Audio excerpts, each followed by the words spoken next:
datang di studio podcast arahnya.id. Gimana kabarnya? Kabarnya ya sekarang kalau kabar yang penting sehat. Iya. Sehat ya, masih tetap semangat wis merawat itulah. Ya. Malinum. Nah, ini setiap Desember itu kan menjadi bulan Gus Dur. Ya. Nah, ini kita akan berbincang tentang Gus Dur dari kacamata seorang pendeta. Nah, ini ada sesuatu yang istimewa. Saya dengar Pak Simon itu adalah salah satu dari sedikit orang yang beruntung. Karena Pak Simon itu punya kesempatan untuk mendampingi Gus Dur di perjalanan terakhirnya. Benar ya itu Pak Simon? Iya. Kalau diingatkan itu selalu ada kesedihan. Karena di tahun 2009 saya kira saya habis mimpin kebaktian malam Natal. Saya di Mojokerto waktu itu. Jadi tanggal 24 Desember lalu ada teman dari Metro TV, Saiful Amin, yang bilang dengan nangis-nangis dia telepon saya. Lalu dia bilang, Pak Simon, Gus Dur sakit dan sekarang ada di Jombang. Saya bilang, kok seberapa parah, enggak tahu, pokoknya rasanya kok enggak enak gitu pokoknya. Nah, karena fakta yang seperti itu, lalu saya naik mobil menuju ke Jombang dan langsung ke rumah sakit. Di depan itu ada banyak orang sebenarnya. Dan beliau sudah di rumah sakit waktu itu? Udah di rumah sakit. Dan di luaran itu orang-orang lucu juga karena mereka menunjukkan HP-nya dan mereka saling berbicara. Iki jane lara apa turu, karena Gus Dur cuma melungker begitu lah. Jadi iki lara apa turu. Oh, jadi itu di beberapa HP orang itu ada foto Gus Dur ada di kamarnya. Jadi orang mendiskusikan ini Gus Dur tidur atau sakit. Lalu saya bilang, ya coba saya masuk dan saya minta izin dan ternyata saya diizinkan masuk. Oleh siapa waktu itu? Ada banyak yang jaga, tapi termasuk di dalamnya lalu saya ketemu dengan almarhum Gus Solah. Gus Solah dengan istrinya, lalu ada Bu Sinta. Dan di dalam itu saya masuk, saya melihat memang Gus Dur sedang terbaring kayak orang tidur begitu. Lalu saya menyapa Bu Sinta, ya apa Bu ini? Terus dia bilang, ya ini kita maunya bawa dia ke Surabaya karena di sini nggak ada fasilitas apapun yang bisa untuk Gus Dur gitu. Tapi dianya nggak mau. Oh begitu. Padahal kami udah siapkan dan apa-apa deh. Kalau Anu Gus Dur di rumah sakit dan ada teman-teman udah menyiapkan di Sangrila untuk keluarga kalau lalu saya bilang ya oke lah, saya akan coba untuk bicara dengan Gus. Lalu saya mendekat dan saya bilang, Gus, dia nengok gitu, apa? Lalu saya bilang, Simon Gus. Oh ya Romo, dia kalau manggilnya pokoknya Romo. Ya Romo. Terus iya ini Gus, saya melihat kondisi Gus ini kok ya sedih, tapi saya sadar bahwa rumah sakit ini tidak punya fasilitas untuk mengobati Gus Dur lebih baik. Karena itu kalau boleh saya bisa Gus mau ke Surabaya. Paling tidak Surabaya jauh lebih punya perlengkapan rumah sakit memadai. Lalu dia diem gitu. Toto dia menjawab, ya wis. Dan begitu dia bilang ya wis, itu saya bilang Bu Sinta, Gus Dur mau. Tapi lalu dia bilang, pokoknya aku ora gelem numpak ambulan. Dia bilang, saya tidak mau naik ambulan. Begitu ngomong ya itu saya, wah, orang banyak. Anu dia pakai baju dia mana taruh di kursi rodanya, anu kopiahnya dan sebagainya, lalu siap digeledek keluar gitu kan. Dan betul lalu Presiden bilang ya udah makasih Pak Simon, terus masukkan ke mobil. Pokoknya bukan mobil, seingat saya biasanya Camry ya. Dan naik itu lalu orang iring-iringan berjalan begitu. Nah, kami ya saya lega lah, Bapak paling tidak ya, dia mau ke Surabaya. Dan saya kira dengan beberapa teman Elsat kita sudah ada ngabari Gus Dur menuju Surabaya. Seingat saya begitu. Dan kalau nggak salah itu Gus Dur waktu itu kan sedang sakit, sebetulnya dia sedang dalam perawatan di RSCM kalau nggak salah. Kemudian dia berkeras untuk ziarah ke makam kakeknya. Tapi sebelumnya beliau silaturahim ke Gus dulu di Rembang. Ya, itu perjalanannya memang seperti itu dan sampai di Rembang lalu kondisinya seperti itu. Kondisinya memburuk, kemudian ketika kembali ke Jakarta, kemudian beliau mengembuskan nafas terakhir. Ya, jadi itu tanggal 24 malam dan dalam perjalanan sampai di makam Trawulan tiba-tiba berhenti. Oh gitu? Iya, mobilnya Gus itu berhenti. Begitu mobil berhenti, semua berhenti keluar. Semua ke mobil lihat apa yang jadi mau. Itu dalam keadaan yang udah sakit seperti itu dari Jombang ke Surabaya. Iya, di tengah jalan di Trawulan itu ya, makam Trawulan saya ingat betul karena itu memang makam Trawulan. Nah, berhenti dan ya rombongan ini langsung keluar dari mobil dan geruk, seperti kayak orang siap ada apa ini. Beliau ini aja ya, masih nakal aja ya. Iya, ya seperti itu dan kemudian orang pergi. Nah saya berhenti lalu saya turun, saya ngampiri mobilnya dan saya bilang, ada apa Gus? Orang kelem, aku mau ke Pasaran.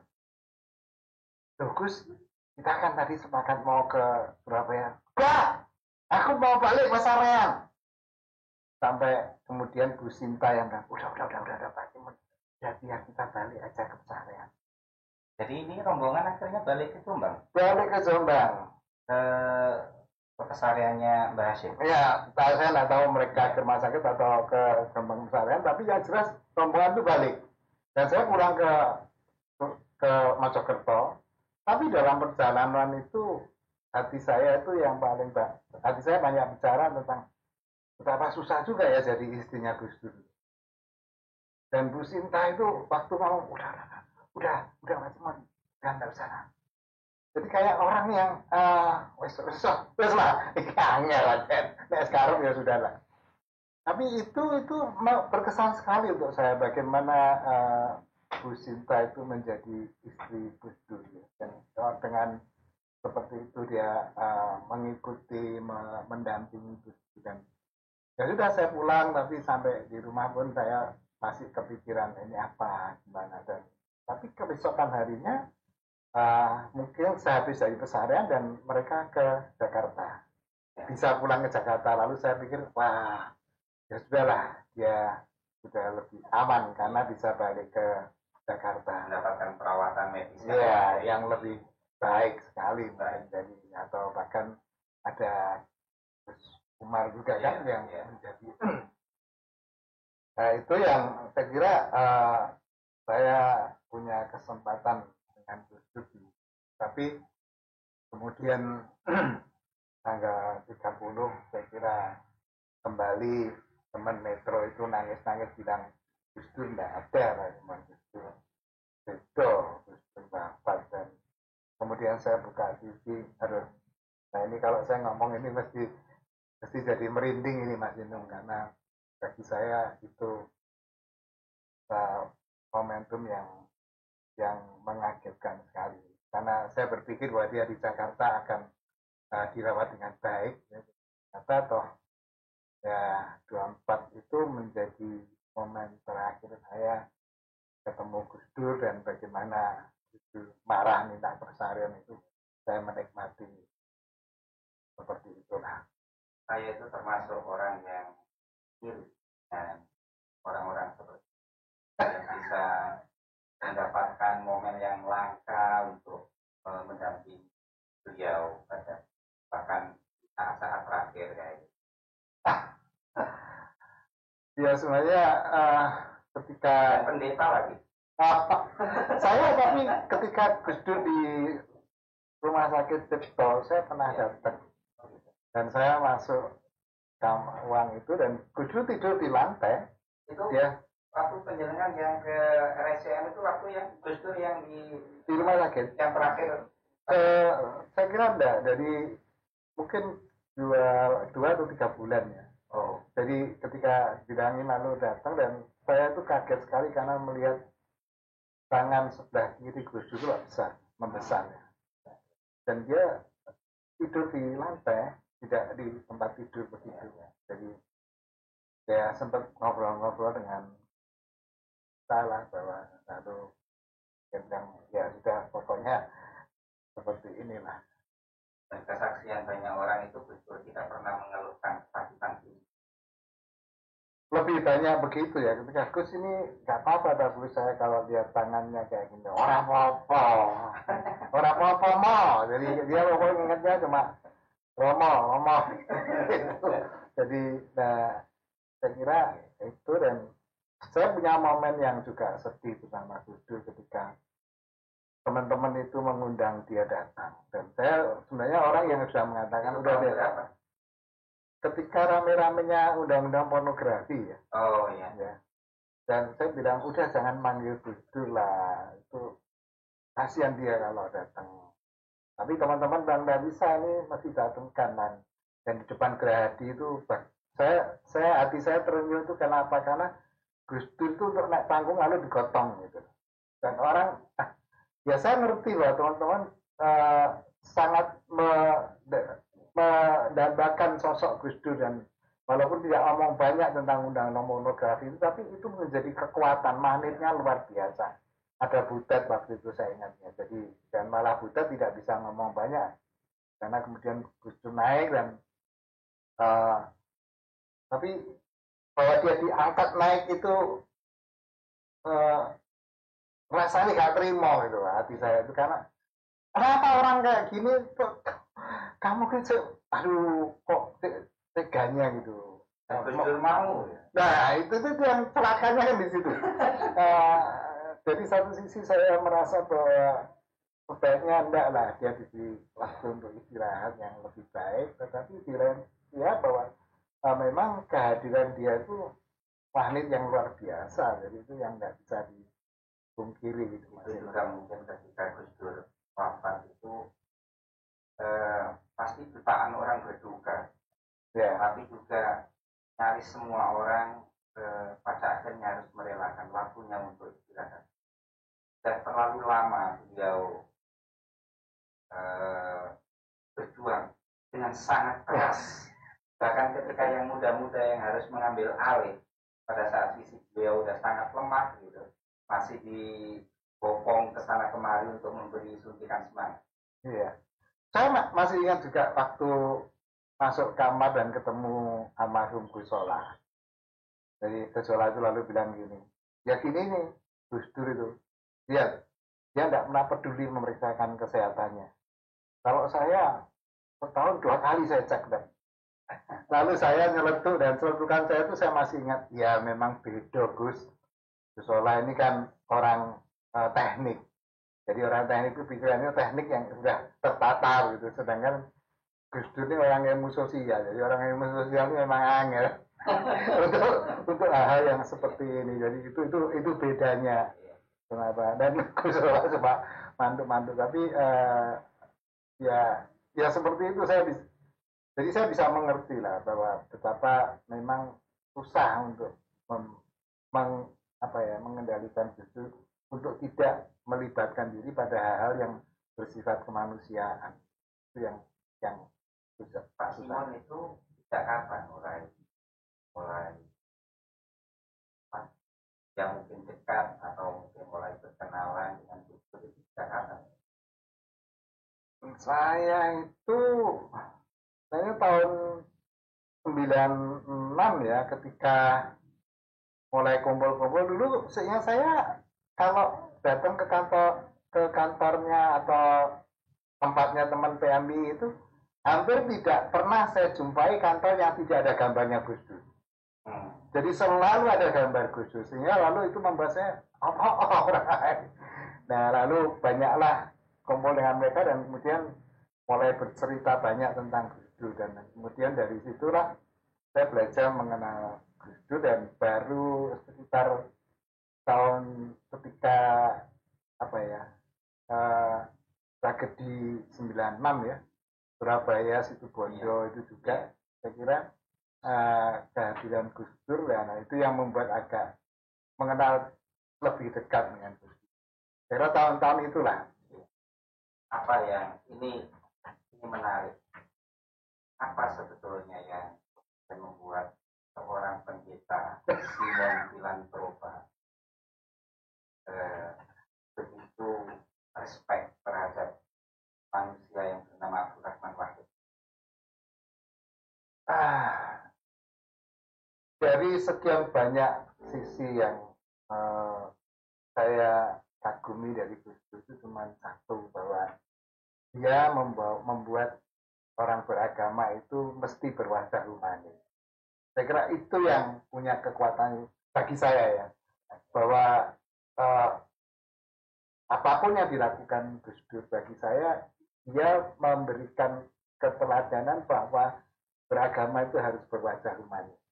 Kalau enggak, itu akan menjadi payah. Nah, itu yang saya pelajari. Dan saya tahun sebelum Gus Dur wafat, sebenarnya saya mengajukan program doktoral di Belanda. Dan program itu justru tentang Gus Dur. Dan diterima. Cuman Belanda kemudian mengatakan bahwa itu S3 teologi. S3 ya. Yang kemudian cuman Belanda mengatakan bahwa karena usia saya yang sudah 50 lebih, saya kira saya mengajukan itu 2007 dan 2007 lalu Belanda mengatakan kami bisa menerima dan kami terima proposalnya, cuman kami tidak bisa memberikan beasiswa Belanda.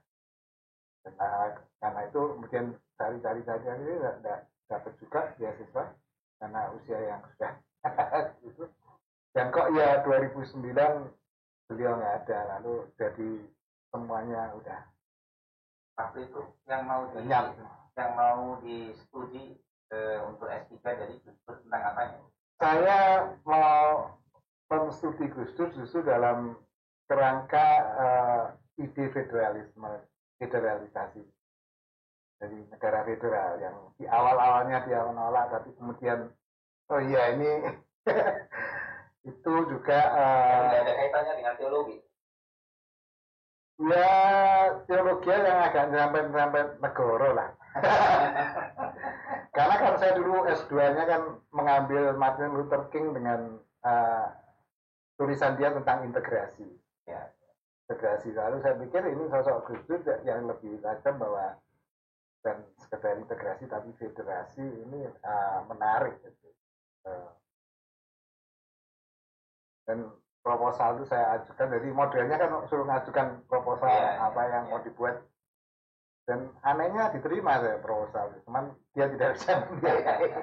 Saya mau ingin balik kayak jadi pesan humanisme yang dibawa oleh Gus Dur yang sedemikian kuat itu pada akhirnya menjadi titik yang mempertemukan antara seorang pendeta dengan seorang kiai.